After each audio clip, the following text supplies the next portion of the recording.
Welcome to another episode of One Idea Away, where we're committed to living more fully, deeply, and consciously. Why? Because when we do, we're calmer, we're clearer, we're more connected, more joyful, and much more alive. On this show, we bring you stories of those that are figuring it out just like us, as well as experts who can shed light on the hows and the whys all of this stuff works. So I want to thank you all for tuning in and sharing and reviewing our show. If you haven't done so yet, please drop us a review. Also, subscribe to the podcast on our feed, whether it's on iTunes or whatever app you happen to be using. And if there's something that stands out in the show, do us a favor. If it makes you think of somebody, share it along, because this show is meant to get the conversation started, not just to drop in for a little inspiration. So with that, let's turn to this week's episode. Today's episode is sponsored by, well, us, One Idea Away, and very specifically by the 10 Days to Connection Challenge. You see, we ran this really interesting experience for our community in a slightly smaller way to bring people into greater connection with themselves, to clear away the mental clutter, to detox their hearts so they could be more open and free with the experience of life that they were having. And it went amazing. We received such incredible feedback about how wonderful this process was and how freeing it was for people to really connect to life in a deeper way and move past all the stress and the chatter and all the things that distract us on a day-to-day type of basis that ultimately disconnect us from who we truly are and the life that we love. And so this 10 Days Connection Challenge is meant to help you clear that clutter, that mental chatter that keeps you from connecting to that happier life. It helps you to create the space that you deserve to simply take a breath, to uncover what makes you happy, and to let go of anything that isn't working. You get to detox your mind, detox your heart, and connect to that life that you wish to experience, and learn how to bring it out more in you and in everything that you experience on a day in and day out basis. It's just 5 to 10 minutes a day for a week and a half, and it's one of the most beneficial things you can do for yourself to create that space that you need to connect to the life that's waiting for you. Just go over to oneideaway.com/connect. That's oneideaway.com/connect. And I look forward to joining you there.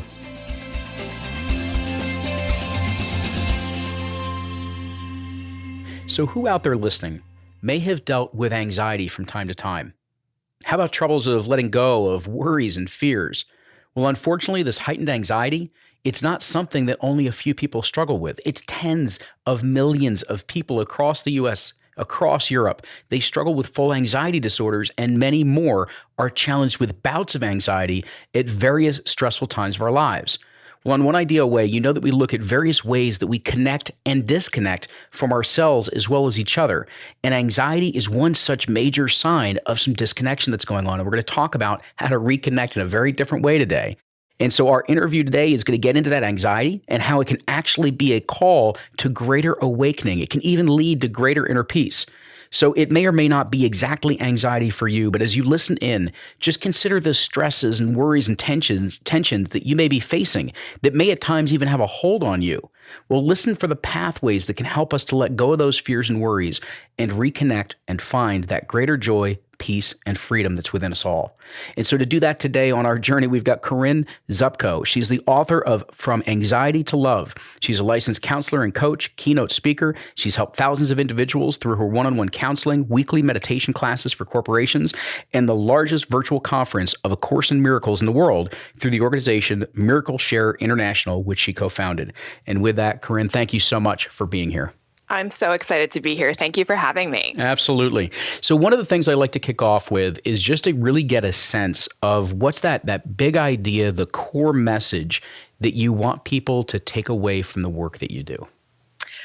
The core message is that although it seems like we need to master our thousands of fears, my core message is that you actually don't have to master thousands of fears that we all walk around with every day. You have to master the opposite, which is love. And the other core idea is that love exists in all of us already. We already have that peaceful part of our minds that is within us now, but we've buried it. We've buried it in layers of fear. So as we work the healing principles that I talk about in my book and that I like to share very openly, we allow those layers of fear to fall away as we uncover the love that's already there. And so peace has to return.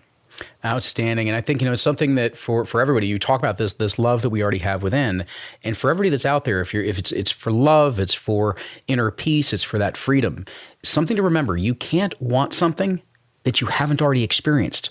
Otherwise, you wouldn't know that you wanted it. And if you've already experienced it, it is something that already resides within you. And I love that frame, something we've talked about before, of that very often what it is that we seek is buried underneath all of these other layers of fears and anxiety and worry.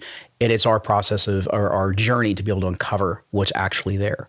And so, Corinne, I do obviously want to ask in terms of some background for you, because helping people go from anxiety to returning to love is not something you check off on career day in high school. So I'm guessing, obviously, this is a much more personal journey that you've been on, and I was hoping you could share a little bit of that background with us. Absolutely. And I want to just go back to what you said earlier about tens of millions of people struggling with anxiety disorders, because in the States, the statistic is 40 million Americans. I truly believe that that's an underestimate. Those are just folks who are stepping forward and getting help and reporting it. But anxiety exists on a spectrum, from the high end of the spectrum, which is where we have the diagnosable anxiety disorders, to the low end of the spectrum, where we all can relate to this. We can all relate to that feeling where sometimes we can't sit still. We just have this antsiness. We get caught in the shoulds, I should have done this, or what if that happens? We all know what that's like. So I think this is something that we can all relate to. My experience with anxiety started at a very young age. I was diagnosed with my first anxiety disorder at the age of 2. I was diagnosed with separation anxiety disorder, and my poor mother could not leave the room in our own home without me screaming my head off. So I was quite a handful. And as I grew, the separation anxiety got better, but it was like the anxiety morphed. I like to call it a shapeshifter. Instead of separation anxiety, it started coming out now as phobias as a child and worries. I worried so much, I ended up with an ulcer at the age of 12. And one of the most common times for mental health issues to surface for people are those college age years. And it turns out I was no exception. My sophomore year, I learned that a student who I didn't actually personally know died very suddenly. And he was fine the night before and then dead the next morning of meningitis, actually. And I remember learning this and feeling this spike of fear just shoot through my body. But it was during the day. I calmed myself down. I talked myself out of it. But 3 a.m. that next morning, in the middle of the night, suddenly it felt like I was punched in the stomach. I woke up in a sweat. My body was shaking. My hands were trembling. My heart was racing. I was gasping for air. I felt like I was dying. And it was the middle of my very first panic attack. I had no idea what was happening. It was super scary. And it was at that point that back then we didn't have cell phones. So I grabbed our phone in our college, residence hall room with the wire and dragged it into our bathroom and called home at 3:00 in the morning. Magically, my mother picked up the phone and we figured out it was a panic attack, and she kind of talked me through it and helped me calm down. And it was at that point that she again tried to talk to me about this spiritual pathway called A Course in Miracles, which up until that point, if a parent is trying to introduce something to their child that's, healthy and good, what does the teenager usually do? But no, they resist. And that was me. I wanted nothing to do with spirituality. I'd literally cover my hands. I'd put my hands over my ears and I'd say, talk to me in English. I'm not interested in the spiritual crap. But it was when I was in the middle of my dark night of the soul that I said, I will try anything. And that's when my spiritual journey began, because my anxiety, yes, it was linked to things that we all deal with, like fears of getting sick and worrying about other people. But my anxiety was also very existential. Like, why are we here? What's the point of this? Why is this world so messed up? And I really wrestled with questions like that. And I found that nothing really I was in a lot of counseling growing up, believe me. And I found that nothing really got to the root of the fears like a spiritual practice did, like a spiritual approach did for the problems that I was having. So that was my journey in a nutshell. And it wasn't like I started on a spiritual path and suddenly, boom, I felt better. It was a journey. So as I studied A Course in Miracles, which for anybody who's not familiar with the text, it's a book. Right. And it is really a process that I have already sort of hinted at of helping us reconnect with the love that we are all made of that's in us right now. And I love what you said earlier, that we can't want something if we haven't already experienced it. And that's so true. The course is all about removing those fear blocks to restoring our awareness of the love that's already in us. And I found it to be incredibly helpful. I almost didn't understand 90% of what it said, because anybody listening to you know the book at all. It's not an easy read.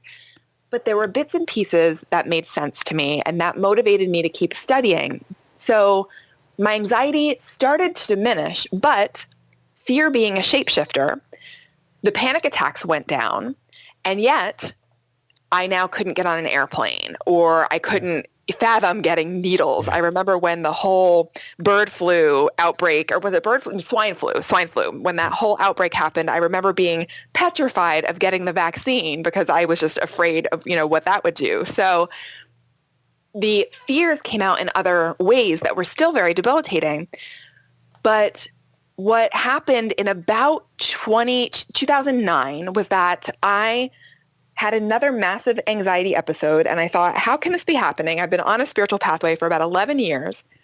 I realized I was using my spiritual pathway as a Band-Aid. I was kind of running to it, reading something that would make me feel better, then going back to doing what I was doing. And what I started finding in 2009 was that as I allowed my identity to start to shift, so rather than have this, small self identity, walking around as Corinne and believing that this is all that there is, I started finding that as I really started diving into and looking at my fears with my inner guidance system, that the practice of turning toward my fear rather than trying to run away from it actually started helping with the anxiety shedding big time. So rather than the fear coming out as a shapeshifter, it was now falling away. And it was at that point that I started writing about what was helping me. And the results are in the pages of From Anxiety to Love. Corinne, that was great. There's so many things I want to jump into off of that. While I want to get into the spirituality and spiritual path, because that'll probably be the bulk of our conversation, before we go there, the one thing I want to ask you is, just from your perspective, having gone through what you went through, having hit your dark night of the soul, to be able to then be open to different paths.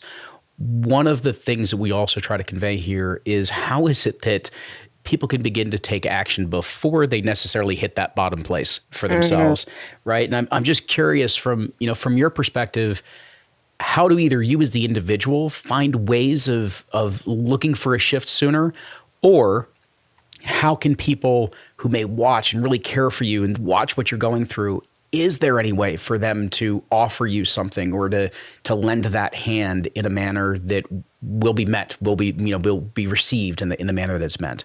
So either direction of that. I love those questions. So, and I think that that's a really important question, because we want to avoid the rock bottom, right? Yeah. We don't want to have to go there, and we don't have to go there. And I think that one of the key practices that people can begin right now with not hitting rock bottom, one of the practices that I talk about in the book is the practice of radical honesty.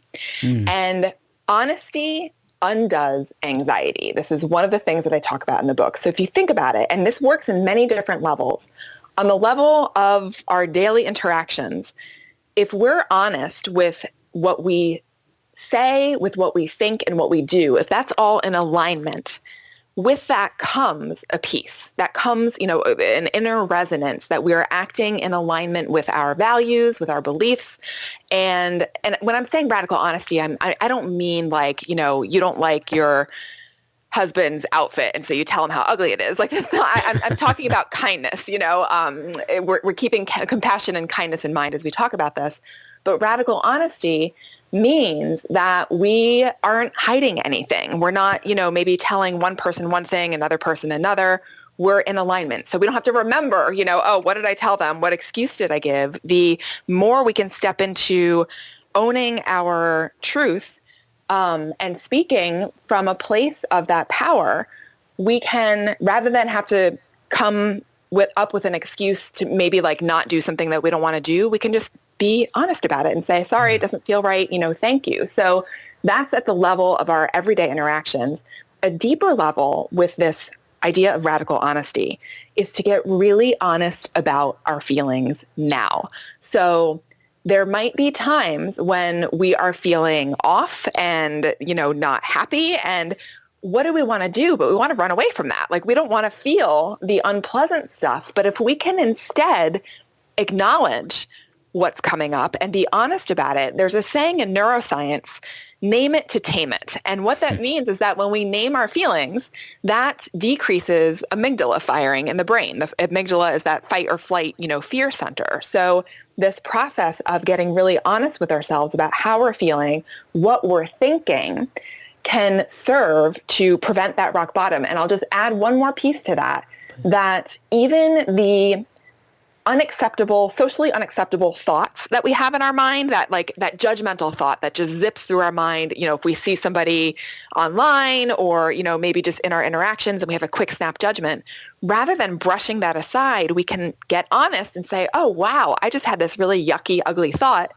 I want to see this differently, which is getting into the spiritual practice that we can talk about. But that's how I tackle that. And then do you want to jump in? And let me just add some, one or two things into there, and then let's do the flip side of those that are kind of our caregivers and people around us. The one piece I wanted to highlight there, which I think is really interesting, is that behind that radical honesty, or the reverse of that, is to recognize the ways in which we are hiding from others and from ourselves. And that's, to me, what you're talking about, is that we even at time add layers or bury up. We don't want to face that particular feeling. We try to hide from it. So we create different stories that maybe make us feel good for one moment, or maybe it moves us away from that fear, that anxiety for a second. But we know anytime you can't sweep it under the rug. It's going to surface. It's going to come out. And so that idea of being able to embrace that, to acknowledge it, as you say, is such a critical piece, because when you do make something, when you do name it, when you do make it visible, if you find a way of letting it out in some way, which could be journaling, it could be talking, it could just be moving in some way that gets the energy moving around, whatever you can do to acknowledge it allows it to start to release. It starts to depersonalize, and it begins to move you back, as Corinne, you said, it moves you back into your higher mind. It taps into a different part of your awareness and your consciousness, so that you are not caught up in that fight, flight, freeze type of response. I love that. And you're reminding me, back in my therapy days, I used to use this a lot with clients, this bucket analogy, where we all have a quote unquote bucket inside of ourselves. And in that bucket goes stress and, fears and anxieties. And if it's building up and up and up, if we're not opening a little faucet and letting it out in some way, like you're saying, journaling or, exercising or good conversation, then one more thing happens, one more thing happens that we put in the bucket, and then the explosion happens. That was my panic attack. That's, maybe explosive anger, how it's going to come out differently for all of us. So, and it's just to again, to add one last thing onto that this part of it, it's okay to feel it. It's okay. If you try to hold it in, if you try to repress it, it's just a matter of time before that bucket fills up, or before there is going to be some type of spillover. It's okay to feel it. And the more comfortable we get with feeling our feelings, and then attaching it to some of these other processes that we're going to talk about, and some of these other principles, now you're going to move through things in a different way. It's not that you're not going to experience them again. They may very well come up, but you're going to experience them differently than you ever have before. Yes. So Corinne, let's flip that around then, just in terms of if we are somebody really close to us is going through one of these really difficult times, or they've been battling with it for a while, and we don't want to see them hit rock bottom. What can we do? Well, that's a tricky question, because it always comes to whoever is, going through the difficult time. They've got to come to a place of willingness, of wanting, something different. So the bystanders, the caregivers, the people who care about that person, there's that expression, you can lead a horse to water, but you can't make him drink. You can only do so much with offering things, and whether or not that person accepts is ultimately up to them. But another thing to keep in mind is that, now this is kind of going back to the first question, but it ties into the second. Mm-hmm. With radical honesty, we have to look at, are we getting benefits out of keeping the anxiety? Is there a benefit to our negative behavior? And what is that? And it might be, it gets us attention. It gets us sympathy. And so on the flip side of that, if we're the caregiver, in my experience, I chose to only tell so many people when I started talking about this publicly were like, you? Like what? Like you always seem so happy. And I had a great smile. Like I could cover up the pain. And I only told certain people because there were other people in my life that I didn't want to know because I didn't want the, oh, you poor thing. I didn't want the sympathy. I wanted, this is what we can all do if we know somebody who, is suffering, is to see that person with what A Course in Miracles calls charity, meaning we are willing to side with the love that's already in them because it's already in us. We're willing to join with that in them and trust that our desire to uphold the truth in them, to uphold the love in them is going to win. Even if it doesn't seem like it now, that, our willingness to side with the truth, see past the maybe ugly picture of, the suffering. I'm thinking of times when I was just like, flat out on the couch for days, being willing to see past that. One of my favorite quotes in the book was a quote that my stepdad actually said to me when I was flat out on the couch for days and had, the mascara stains down my cheeks from crying and I was a mess. And he looked at me and he said, Corinne, the light in you is too bright to fail. And offering somebody that confidence that you have in them, that they are going to find their way through this, stirs something in that other person. For me, it was very reassuring and motivating that despite how bad it was right now, I was going to get through it. So for caregivers, for people who care about that other person, I think that being willing to side with the strength in that person is a huge act of kindness.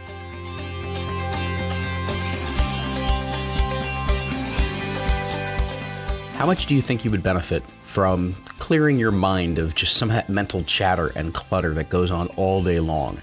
How much do you think you would benefit to just kind of de-stress, detox your heart just a little bit so that you could feel a little bit more freely and openly once again? Well, this is at the heart of an experience that we just ran for the One Idea Away community very recently, and we received this wonderful feedback of how amazing and opening and freeing this whole process was. And now we're ready to roll it out to everyone and to roll it out for free, meaning this is something that is completely free for you to participate on because we feel really strongly about you doing this, about you connecting to this. You see, it's called the 10 Days to Connection Challenge. It's an experience that's designed to help you clear your mind of all of that mental clutter that keeps you from truly connecting to a happier life. It also creates the space that you deserve to simply take that breath, to uncover what really makes you happy and let go of things that just simply aren't working. You detox your mind, you detox your heart while connecting more to the life that you wish to experience and learn more about how to bring it out in you. It's just 5 to 10 minutes a day for a week and a half. It's one of the most beneficial things that you can do for yourself. You'll create the space you need to connect more deeply to life. All you got to do is go over to oneideaaway.com/connect. That's oneideaaway.com/connect to jump into one of the next 10 Days to Connection challenges. Do me a favor, please jump in as soon as you can. Take full advantage of this and join the community that goes along with it, because we kind of cheer each other on and champion each other on as we go through this whole process. So you're going to enjoy this. Sign up today. I look forward to, connecting with you there.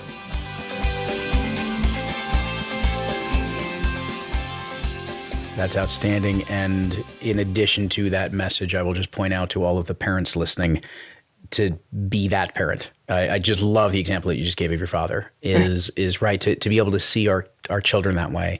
And no matter what it is that they're going through, I know it's one thing that we logically like to be able to do, but obviously when you're raising a teenager, at times things can get a little challenging, but to always hold in the back of your mind and then let it out who they really truly are. And what is that light, as you said? Yeah. I just love that. And adding to that, I worked for a decade as a therapist in a college counseling center. And from the time that I began to the time that I ended, we saw a significant increase in students who were coming in with suicidal ideation, even if it was just, passive thoughts. Yeah. And one of the things we were like, what is this about?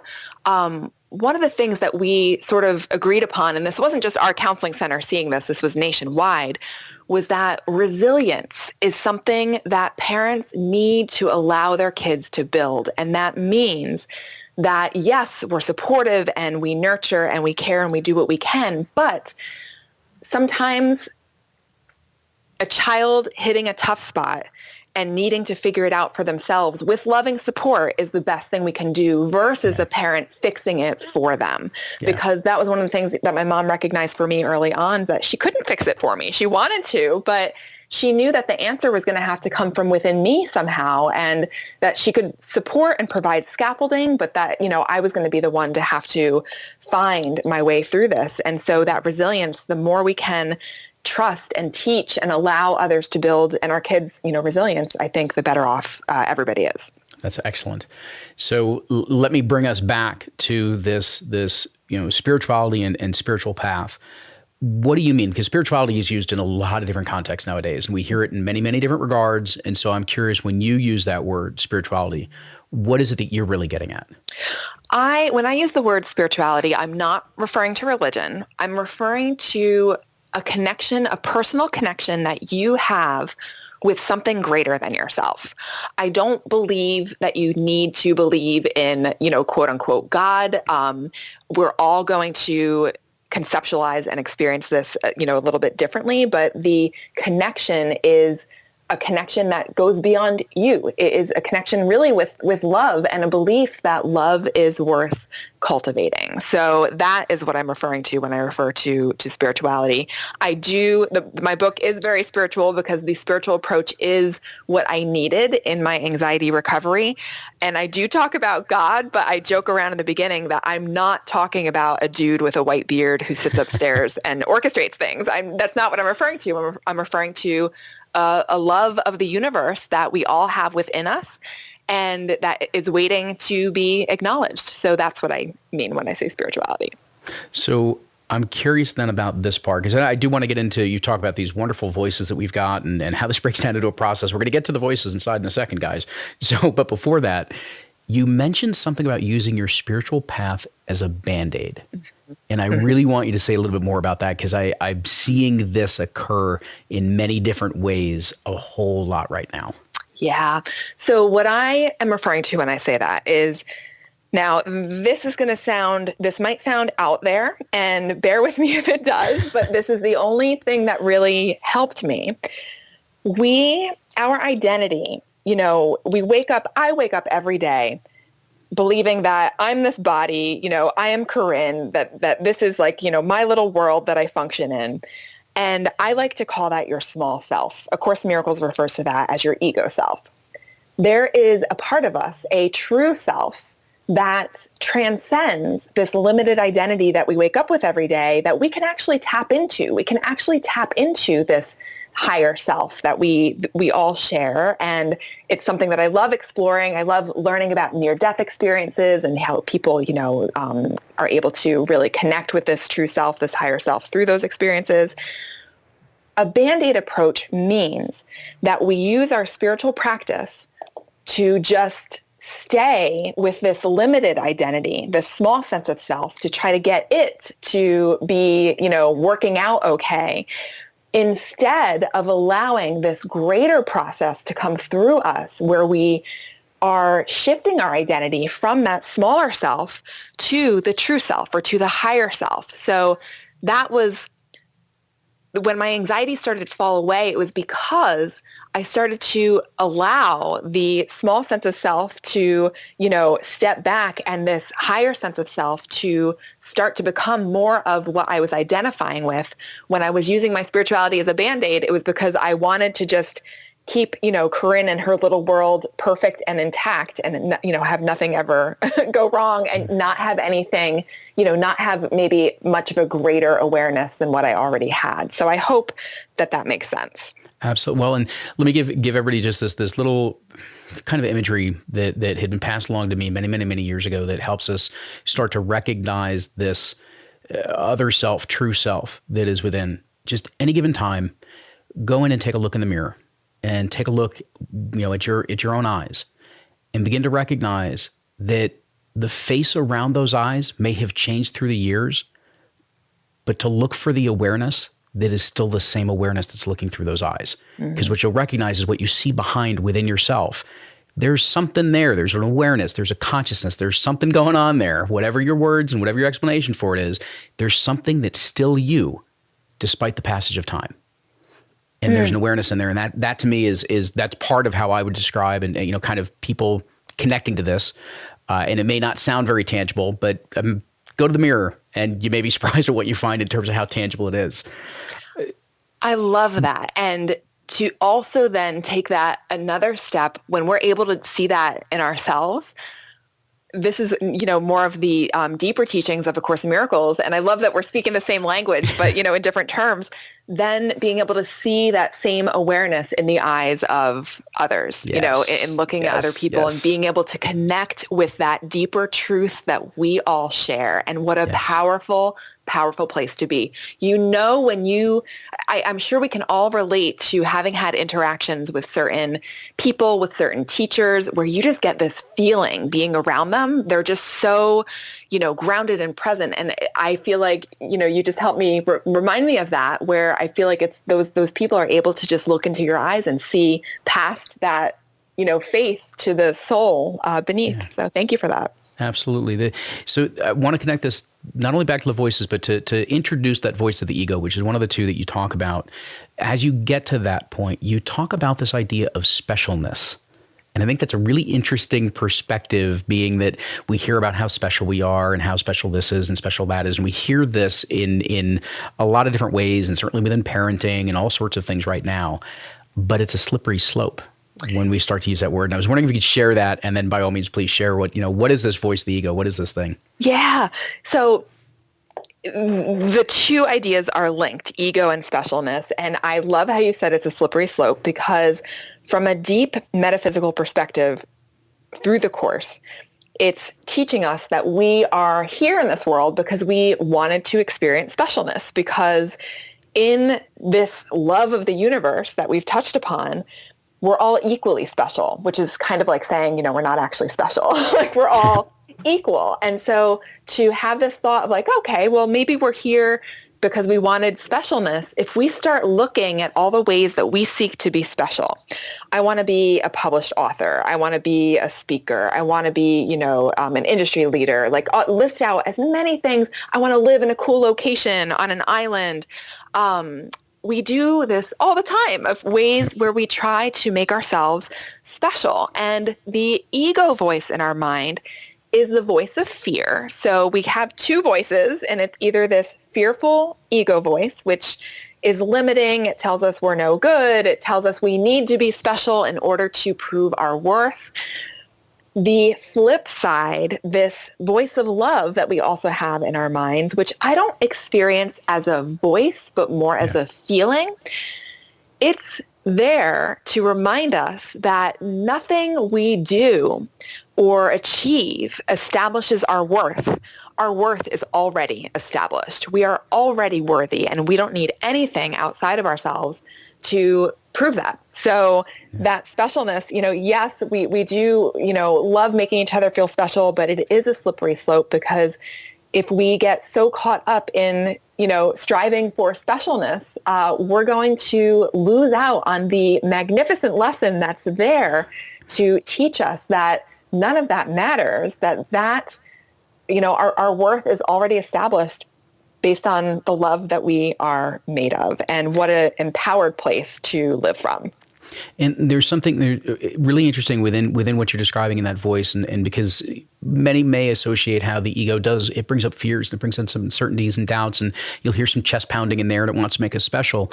Behind that, which you've gotten into, is that the ego seeks to separate. Because in separating from us, that makes us that special. It makes us unique in some quality that we can say is worth more, at least in the eyes of our own ego. And so just in listening in that inner voice, the more often you hear those stories that separate you from others and separate you from things that may otherwise be important to you, be aware the ego is probably in play now. Yes. And the other thing that you mentioned, which I was hoping you could go a little further into, is this other voice, this voice of love. You've called it the inner therapist in your book. It's that inner guidance system that you talk about. Tell us just a little bit more about that, because I think that's not necessarily the voice, but the feeling. That's part of that feeling that has been a little more challenging for most people to really truly connect with. Yes. And yet it leads them to this wonderful place. Yeah. So this other voice, this voice of love, which again can be a feeling, it is in all of us, but it gets drowned out by the busyness of the world. And it gets easily drowned out by the voice of the ego, which is much more loud. And of course, the Course in Miracles teaches that the ego always speaks first and loudest. So this other voice that's within us, this awareness of love, or this inner guidance system. And yes, I call it inner therapist in my book, because our inner therapist is part of our own mind that is healing. It remembers who we are. It knows that, we are made of love. And so it becomes a practice of starting to distinguish, is this the ego voice, or is this the voice of love? Is this my, inner therapist or inner guide's voice? And distinguishing, first which voice it is, and then choosing to listen to that voice of love. And so you might even call the voice of love your intuition. We've all had those experiences of that gut knowing when you just know something. So it is a practice and a process to start to slow down, because slowing down is key. If we are constantly multitasking and have, that constant chatter in our minds, it can become quite challenging to tune into this other voice within us, but it's there. So this is the practice of really learning how to listen. Excellent. So now I want to take this and put this a little bit into the process, the action. You talk about these steps of how it is that we have a healing process of how we begin to heal and let go and to be able to move forward with these things. And so those 3 steps for everybody, it's be willing to see the problem, give your willingness over to your inner therapist, that inner voice of love, and to trust that it is done. And so for Corinne, for you, I know with being willing to see the issue, part of that relates to that radical honesty you were talking about before. Mm-hmm. And I was wondering if you could also just share, how do we begin to build that muscle, right? Because we need to be aware of it in the first place. So how do we begin to build that awareness? How do we move towards this so that we really truly can see the problem for what it is? Building that awareness, I love how you said it's like, working a muscle, because it certainly is. It really, again, comes down to willingness, that first step of this 3-step healing process, with the simple question of just asking yourself, and radical honesty plays a role in this. Yeah. Am I willing to see my problem differently? Whatever your problem is, let's say it's a relationship conflict. Am I willing to see this conflict differently? Yes. I found my willingness. I'll move on in the steps. But the answer might be no. Yeah. I don't want to see it differently because they were a jerk and I'm right and they're wrong. So if I don't want to see it differently, there's my honesty in acknowledging that. And then I can ask myself, this is a little trick I talk about in the book, am I willing to see it differently? Mm. Okay, yeah, I'm not willing right now, but I'm willing to be willing at some point. And there again, we have now found our willingness and can move through those next 2 steps. So I think that this muscle that we build begins with really the willingness and the radical honesty to just keep asking ourselves the question of, am I willing, and really what's going on here, to get, again, really honest about looking at what's happening. And that practice just increases our awareness. I love the simplicity, the seed that gets planted by just simply saying, am I willing to be willing? Kind of like greasing the wheels and along the way when we're kind of stuck on a particular issue or experience that we're going through. So that's a wonderful way to be able to ease through. These next 2, when you talk about giving your willingness over to the inner therapist and trust that it is done, talk about these a little bit, because this is where, at the end of the day, this is where the rubber's going to meet the road, right? Mm-hmm. It's that leap of faith, in a sense, of really turning it over to this. So how do we navigate through that? How do we begin to release and to let go and to really truly be in that type of space? Great question. So with moving in, once we found our willingness, moving into the next step of giving that willingness to our inner therapist or our, inner guide, literally you can visualize in your mind handing your problem over, putting it on an inner altar, even just writing your issue down on a piece of paper and then putting it into a jar or flushing it down the toilet or burning it. This can all be a symbolic way of saying, take this, like I'm willing to see it differently. What we're doing in step 2 is also asking for the miracle instead. So we're never just releasing something, we're releasing it and getting back a miracle, which is a restored sense of love, a renewed, experience or expression of love, or that miracle might come as a shift in our thinking. It might come as a shift in our perception where suddenly we're seeing it differently. So that's a really practical way to work with step number 2, is to write your problem down on a piece of paper and, symbolically hand it over, asking for the shift. And then that third step with trusting, this is where, like you said, the rubber hits the road, where if we're not doing something to get quiet, we might not receive the miracle, the answer that's already given the instant we ask for it. So it's so tempting to go through these 3 steps and be like, okay, I just did this and nothing happened. Now what? What we have to do is pause. And this is where a meditation practice can be really helpful with, getting quiet and listening and just staying in a space of openness. This trusting part is perhaps the hardest step, but A Course in Miracles teaches that the moment we ask for help, the answer is given, and we just might still be too blocked to receive it. So we have to trust that we've handed it over, we've asked, and that we're going to get it the moment that we are ready. And meditation can be a big support for that. It truly is amazing with different things I've experienced in my own lives and my own life and some of the work that I've done even with my own clients, of when we do get into these places where we are getting clear on, what might be the issue that we're wrestling with. And we are getting to that point where we're willing, we want to turn it over, we want to ask for it, and we put it out there, and yet we still remain blocked. And at the same time, how critical things like meditation, the funny ways in which it works when maybe we're out on a long run, or we go out bicycling, or we're on a long drive. And it's something about just creating that space, letting your mind move to a different place, and then all of a sudden it drops in. Mm-hmm. Right. So it's whatever that is for you. I am also I'm a meditation teacher and all those sorts of things along those lines. I personally, it's been a very powerful practice for me. And at the same time, there's mindful movement. There's all sorts of different things that we can do. Find whatever is your practice, whatever is going to accelerate your rhythm to be able to tap into these types of things. And so I guess the one other thing, just before we wrap up, that I did want to ask you about is that you talk about the not so obvious sign that people are actually making progress in healing their anxiety and their fears. I wanted to say a little bit about this because this is also something I see come up all the time. Yeah. So the not so obvious sign that you're making progress in healing anxiety is that your anxiety is kicking up more. Yep. We might be like, what is happening? I'm feeling worse. But just like, I like using the example, I grew up with an above ground pool.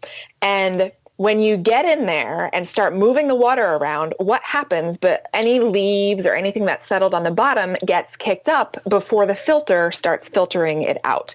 So the ego part of our mind likes to keep, our fear blocks in place because it doesn't want us to necessarily get in contact with the love that's there, or else we'll stop listening to the ego.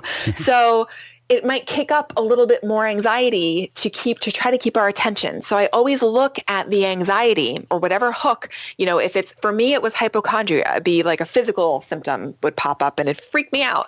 So I'd start to look at that as the ego dangling some bait in front of me, hoping that I'll take it, and go down my anxiety pattern. So it's important to reframe anything that we might label as a setback as simply another opportunity to practice the skills that we're learning. So in my experience, the anxiety got worse many times, but it was an overall movement toward healing. And it's this notion that at times, even though it can certainly feel like it is that setback at that moment, what's going on, and you use the great phrase of turning toward your fear before, is that when we begin to work on these things, our anxiety, our fear, our stress may kick up at different levels, but it's actually not kicking up. It's just that you're seeing it, right? Or rather, it is kicking up. It's not that it wasn't there in the first place. It's not increasing. It's that you just didn't even realize how much was actually there. And now you're looking at it. You're facing it. So you see it.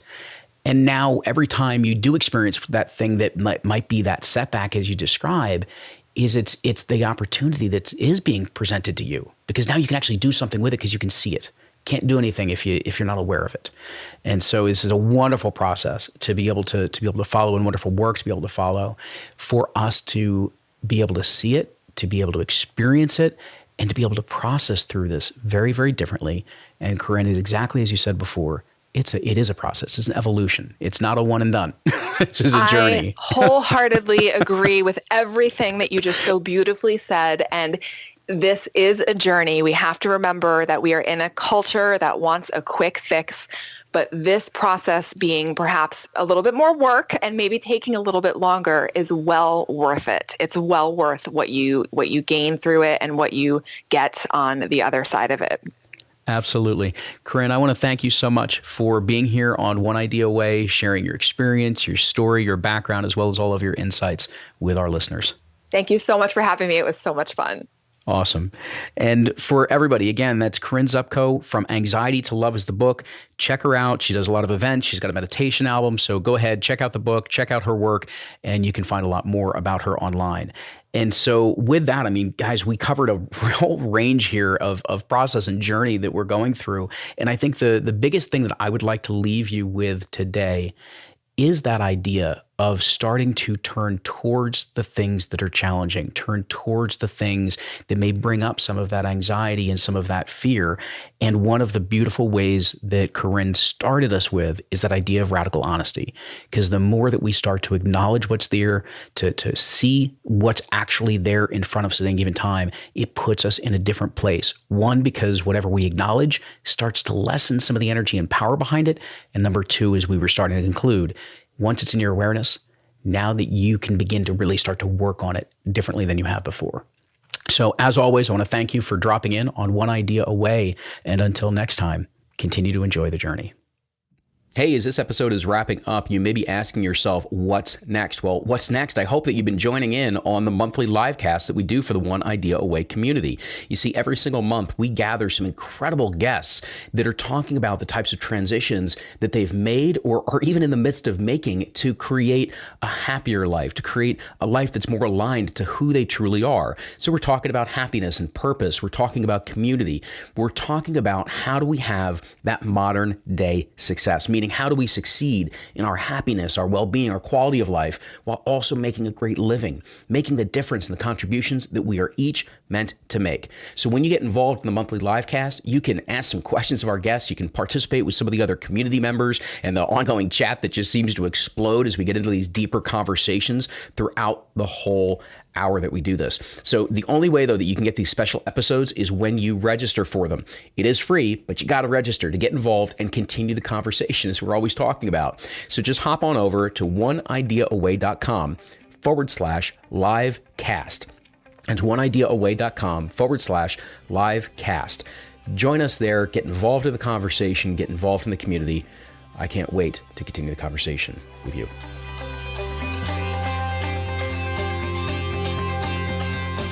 Thanks for listening to today's episode. If you really enjoyed it, do me a favor, let us know. You can keep the conversation going and send us a message on our Facebook page, which is simply One Idea Away. Go ahead and tag me in the post or even just direct messages. Also, I would be incredibly grateful if you could share this episode along with someone that you believe could benefit from hearing the ideas and the messages that we got into. That's pretty much why we do this. So you can just go ahead and share it from your app or email it along, whatever works for you. The point is to share, to talk, to discuss, and keep the dialogue going, because it's in those conversations that ideas can take hold and create profound shifts in perspective. That's what allows us to live life more fully, deeply, and consciously. As always, we would love to see you post a review for the podcast in iTunes or whichever app you're using. And until next time, remember, you're never more than one idea away from a whole new reality. This is Luke Iorio and One Idea Away, signing off.